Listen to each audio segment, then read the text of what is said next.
What ever, আমরা 7 থেকে শুরু করি।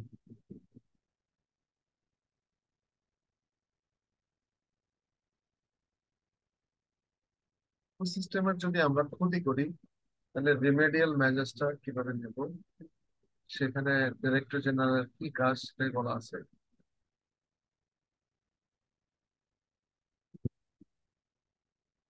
ডাইরেক্টর জেনারেল এ ধরনের যদি ইকোসিস্টেমের ইনজিউরি হয় এরকম কোনো কাজ যদি উনি দেখেন বা যদি খবর পান অথবা উনি লোক পাঠিয়ে যদি এটা আপনি জানতে পারেন, তাহলে এই ডিটারমিন কম্পেনসেশন, একটা ক্ষতিপূরণ করে সেখানে উনি স্থির করতে পারেন, এবং যার দ্বারা এই ইনজুরিটা হয়েছে তার কাছ থেকে সেটা উনি তাকে পে করতে বাধ্য করতে পারেন।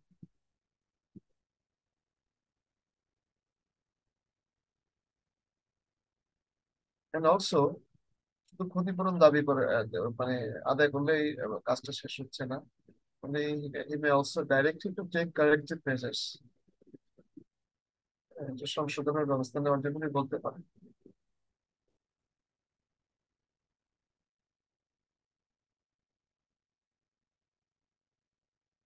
এরপরে 8 নম্বরে আসতেছে কিভাবে ডাইরেক্টর জেনারেলকে তথ্য দিতে হবে regarding environmental degradation of pollution. Director general সবসময় তো নিজে গিয়ে কোথায় কি সমস্যা চলতে দেখবেন না, ওনাকে যারা ইনফরমেশন দিবেন সেটাও কিন্তু আইনের অনুমোদন দিতে হবে।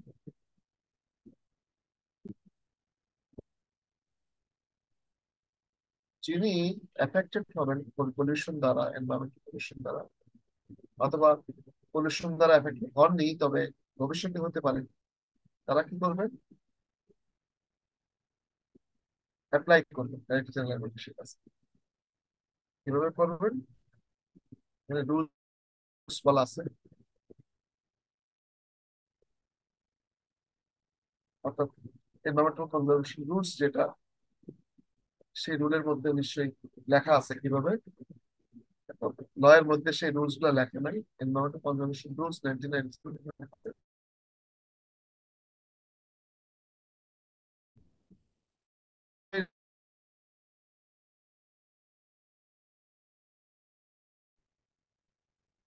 শুনানির মাধ্যমে সিদ্ধান্ত হবে কে অপরাধটা করছে, অথবা সে কতটা অপরাধ এফেক্টেড হতে পারে, অথবা ভবিষ্যতে কিরকম হতে পারে, কে এই পলিউশনটা করছে, তখন তারা সে ব্যবস্থা নেবে। তার একটি মেজাজ থেকে তো কমপ্লেক্স তো দুইটাই নিবে। কিভাবে এনভায়রনমেন্টাল পলিউশন যখন হয়েই যায় তখন সেটাকে ডিসচার্জ করার একটা ব্যাপার, অপরাধ তো হয়ে গেছে, এখন সেটাকে তো আর আগের জায়গায় ফেরত আনা যাবে না, তাহলে সেটাকে ডিসচার্জ কিভাবে করবে, সেটাও এই রুলের আওতায় হবে, যে রুলস সম্পর্কে আমরা পরে বলবো। রুলের মধ্যে কতগুলো স্ট্যান্ডার্ড বলে দেওয়া আছে, সেই স্ট্যান্ডার্ডকে যখন এক্সিড করবে তখন এটা এক্সেস বলবো আমরা, যেটাকে আমরা ডিসচার্জ করতে হবে।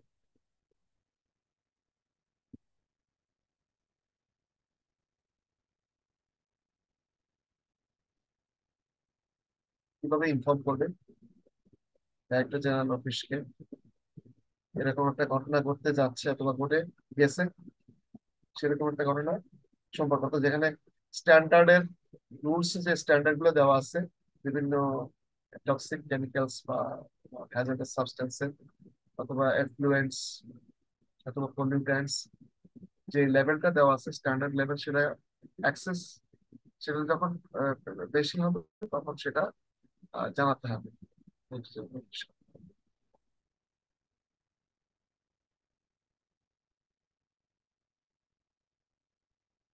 তখন জানানোর পরে ডাইরেক্টর জেনারেল রিমেডিয়াল মেজার্স নেবে। এবং এখানে যে খরচাপাতি হবে, রিমেডিয়াল মেজার্স নিতে গেলে কিছু টাকা পয়সা খরচাপাতি হবে,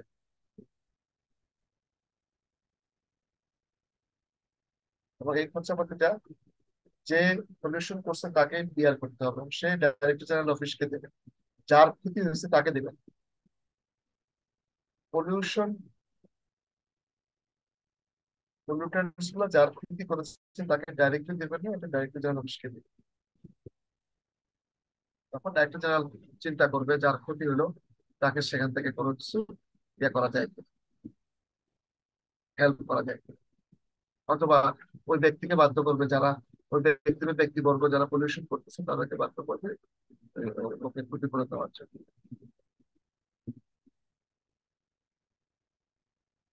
ডাইরেক্টর জেনারেল তার কি ক্ষমতা আছে কোন একটা বিল্ডিং এ, কোন একটা স্থাপনায়, কোন একটা ইন্ডাস্ট্রিতে, কোন একটা ফ্যাক্টরিতে উনি যে যাবেন, ভিজিট করবেন, ওনার পাওয়ার আছে আছে কিনা এন্ট্রি? অর্থাৎ এই আইন বলে তাকে সেই পাওয়ার দেওয়া আছে, অর্থাৎ কোথাও প্রবেশ করার যে পাওয়ার, উইদাউট ইনফর্মিং, যখন তখন তার সন্দেহ হলে সে যাবে, যেতে পারবে, কোনো প্রায়র পারমিশন লাগবে না। এই আইন তাকে সেই ক্ষমতা দিয়েছে। ইন্সপেকশনের জন্য যাবে, ইকুইপমেন্ট ভেরিফাই করবে, প্ল্যান্ট ভেরিফাই করবে, রেকর্ড ভেরিফাই, ডকুমেন্ট চেক করবে, মেটেরিয়াল চেক করবে, যেতে পারে যে কোনো সময় একটা বিল্ডিং সার্চ করতে পারে, কারণ ওখানে কোনো একটা এনভায়রনমেন্টাল অফেন্স ঘটে থাকতে পারে এই এই বিশ্বাসে, অথবা বেআইনি এনভায়রনমেন্ট অ্যাক্টের বেআইনি কাজ ওখানে ঘটে থাকতে পারে, সেই ধারণা থেকে উনি বিল্ডিং এ প্রবেশ করতে পারবে, সিজ করতে পারে equipment, industrial plan, record, register সব কিছু সিজ করতে পারবে।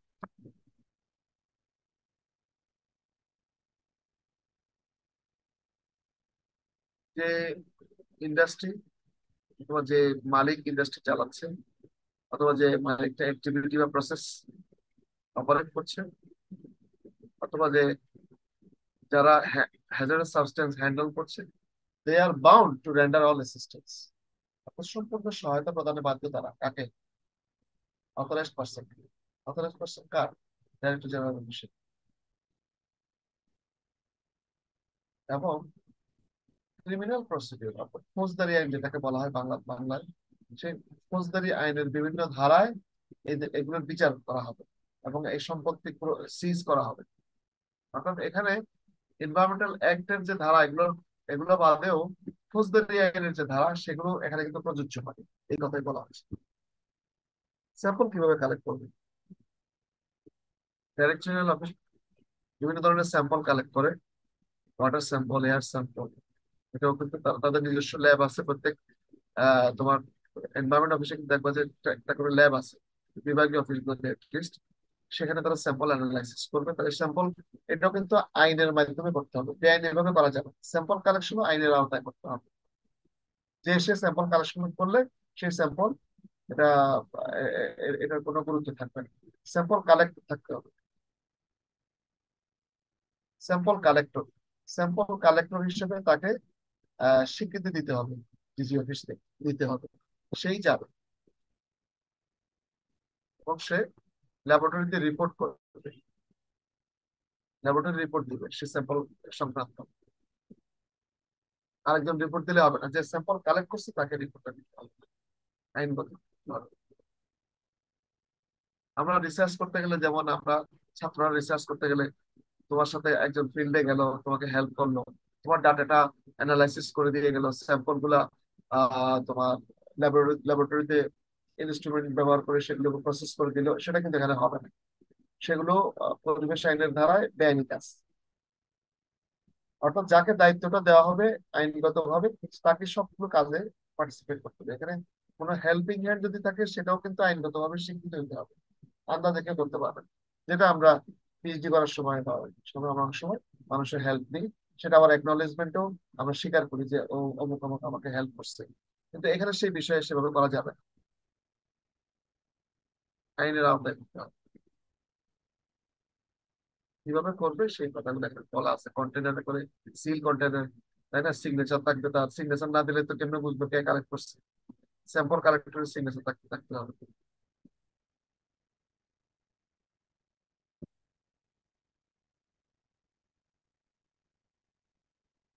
এনভায়রনমেন্টাল ক্লিয়ারেন্স সার্টিফিকেট,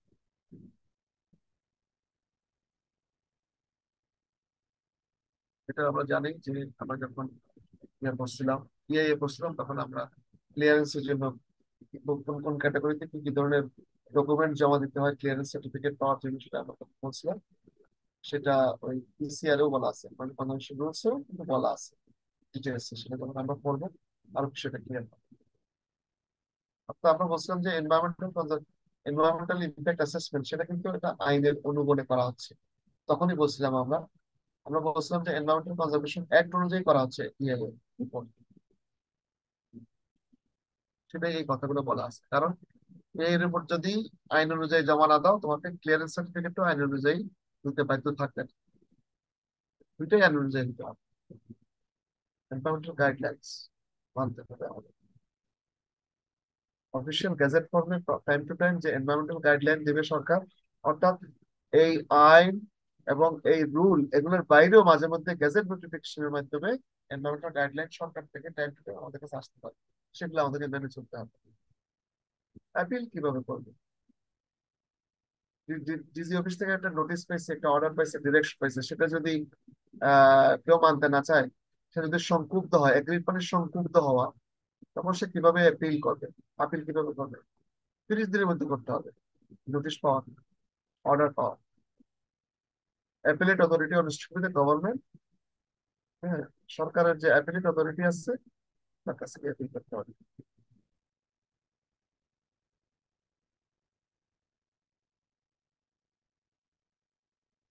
এবং আমরা যখন এনভায়রনমেন্ট কোর্ট অ্যাক্ট পড়াবো এই বিষয়গুলো তখন সেখানে আরো বিস্তারিত আসবে। পরিবেশ আদালত কিভাবে গঠিত হবে, সেখানে আপিল গুলা কিভাবে জমা হবে, কারা কখন আপিল করতে পারবে, পেনাল্টিস গুলো কিরকম হবে, সেগুলো কিন্তু সব ওখানেই থাকবে। আমরা এখানে এগুলো তোমরা পড়তে পারো, এখানে যেহেতু উল্লেখ আছে তোমরা পড়তে পারো এগুলো, কিন্তু আবারও আমরা এনভায়রনমেন্ট কোর্ট অ্যাক্ট কিন্তু পাবো এই জিনিসগুলো আমরা, এই যে ধারাগুলো এগুলো এনভায়রনমেন্ট কোর্ট অ্যাক্টে পাবো। কনফিসকেশন, তাই না? কনফিসকেশন এবং সিজ দুইটা শব্দ তোমরা পাবা। কনফিসকেশন মানে বাজেয়াপ্ত করা, সিজ মানে কি জব্দ করা, তাই না? কনফিসকেশন এবং সিজ, SEIZ, সিজ। সিজ করে ফেললে সেটা আর দেওয়া হয় না, কনফিসকেশন করে ফেললে তখন সেটাকে নিয়ে আসা হয় জিম্মায়, আবার প্রয়োজনের সাথে ফেরত দেওয়া যেতে পারে।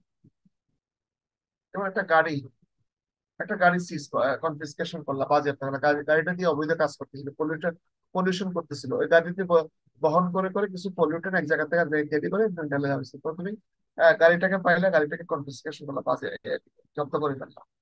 জব্দ করার পরে সেটাকে মনে করলে তুমি এটাকে ফেরত দিতে পারো, অথবা তুমি যে কোনটাকে এটাকে রেখে দিলে সেটাও করতে পারো, তাই না? বাজেয়াপ্ত করা, কনফিসকেশন মানে বাজেয়াপ্ত করা, সিজ মানে আটক করা বা জব্দ করা।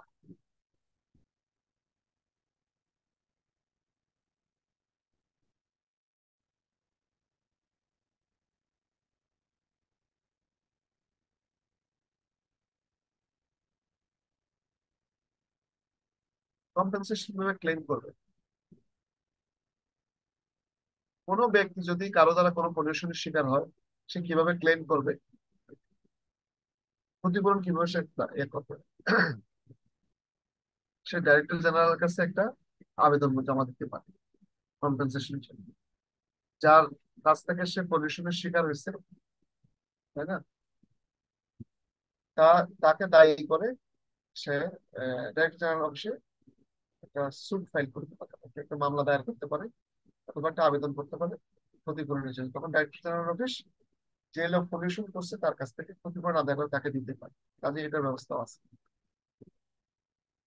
অফেন্স যখন এনভায়রনমেন্টাল অফেন্স যখন কোম্পানি দ্বারা গঠিত হয়, ব্যক্তি না করে যদি কোম্পানি করে, অর্থাৎ একটা ইন্ডাস্ট্রি করে, কোন একটা কর্পোরেট বডি করে, কোন একটা বিজনেস কোম্পানি করে, তখন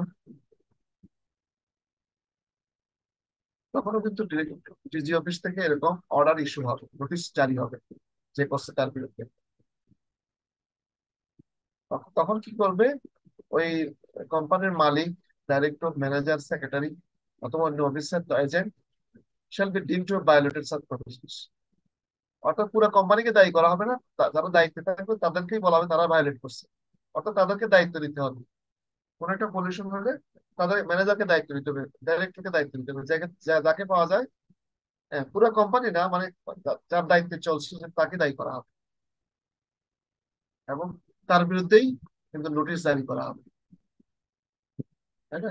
পুরো কোম্পানির বিরুদ্ধে নোটিশ জারি করে তো এটা তো কোনো ব্যক্তি হলো না, কাজে এখানে কোনো ফল পাওয়া যাবে না। এই জন্য কোনো একটা বিশেষ কারোর বিরুদ্ধে করতে হবে, পুরো কোম্পানির বিরুদ্ধে করলে কোনো কাজ হবে না।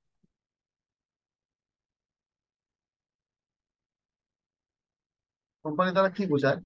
পাবলিক অথরিটি বোঝায়, registered company, partnership firm, association, এগুলো বোঝায়।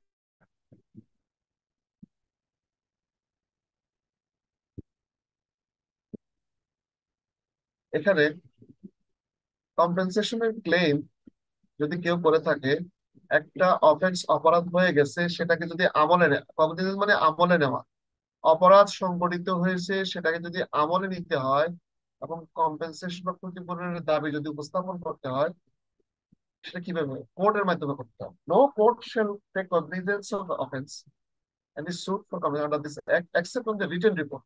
অর্থাৎ একটা লিখিত রিপোর্ট না পাওয়া পর্যন্ত কোনো আদালত এই দাবি, কম্পেনসেশনের দাবি নিষ্পত্তি করবে না, অথবা কোনো একটা মামলা, অপরাধ, সেটাকে আমলে নিবে না। একটা ইন্সপেক্টর, ডিরেক্টর জেনারেলের অফিস থেকে যে ইন্সপেক্টর যাবে, তাকে তার কাছ থেকে একটা রিপোর্ট লাগবে, সেই কথাই বলা হচ্ছে। গুড ফেইথ মানে কি? এটা সকল ধরনের সরকারি কর্মচারীদের পক্ষে খাটে। সেটা হচ্ছে সরল বিশ্বাসে কাজ করা। অর্থাৎ যদি এটা প্রমাণ হয় যে সরল বিশ্বাসে ডিপার্টমেন্ট এনভায়রনমেন্টের কোনো কর্মচারী মানুষের ক্ষতিও করছে, তাহলে সেটা কিন্তু আইন বেআইনি হবে না। কারো পলিউশন ঠেকাইতে গিয়া কোনো ব্যক্তির বিরুদ্ধে যদি অবিচার করা হয়ে থাকে, সেটা সরল বিশ্বাসে করা হয়েছে, অনেক সময় সেভাবে সে পার পেয়ে যেতে পারে যে করছে। এটা অন্যান্য সিভিল সার্ভেন্টদের ক্ষেত্রে প্রযোজ্য। অর্থাৎ কারোর বিরুদ্ধে মামলা হয়ে গেছে, এটা সরল বিশ্বাসে হয়েছে, তখন সে যখন বুঝতে পারে, তখন সে মামলাটা খারিজ হয়ে যাবে। কারোর বিরুদ্ধে মিথ্যা মামলা হয়ে গেছে, তো দায়ের করার সময় হয়তো খেয়াল করে নাই, পরে খেয়াল হয়েছে, তখন সেই মামলাটা উঠতে হতে পারে। তাই না? সরল বিশ্বাস।